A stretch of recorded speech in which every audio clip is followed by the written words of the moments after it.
Water relay gate operating. ఈ right side power house ఒకసారి run అయితే 770 మెగావాట్స్. ఈ లెఫ్ట్ సైడ్ వచ్చి 900. ఇంతకుముందు పవర్ ప్లాంట్లు కాలిపోయి గుర్తుంది కదా ఈ లెఫ్ట్ సైడ్.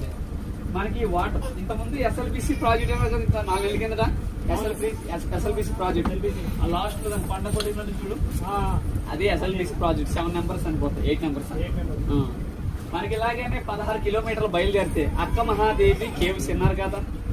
సుమారు 800 సంవత్సరాలు పైబడి జరిగిన కదండి ఇది. అక్కడ 1,00,000 సంవత్సరాలు ఏర్పడ్డ కేవ్స్ ఒకటి ఉందండి పురాణ వస్తువులు చెప్పిన లెక్కల ప్రకారంగా. అక్క మహాదేవిది కర్ణాటక. మల్లికార్జున స్వామి ఒక స్వరూపాన్ని చూసి పెళ్ళంటూ చేసుకుంటే ఆ మల్లికార్జున స్వామినే పెళ్లి చేసుకోవాలని వీరశైలి మతస్థురాలు. ఒంటి మీద నూలు పోగు లేకుండా ఇక్కడ మల్లికార్జున స్వామి దర్శనానికి వచ్చిందండి ఆమె కొన్ని ఎన్ని కారణాల వల్ల వస్త్రాలు వదిలేయడం అనేది అమ్మ తల ఇంటికి లేవి వస్త్రాలుగా ఏర్పరచుకుంది. ఆమె పేరు మహాదేవి. అందరూ అక్క అన్న వాళ్ళు అక్క మహాదేవిని పిలవబడుతుంది. అక్క మహాదేవి ఇక్కడ మల్లికార్జున స్వామి దర్శించి 1,00,000 సంవత్సరాలు ఏర్పడ్డ కేవ్స్ లోపలికి వెళ్ళి దాదాపు 12 సంవత్సరాలు తప్ప చేసింది. ఆమె తపస్సు ప్రతిరూపంగా శ్రీ భ్రమరాంబ మల్లికార్జున స్వామి ప్రత్యక్షమై ఒక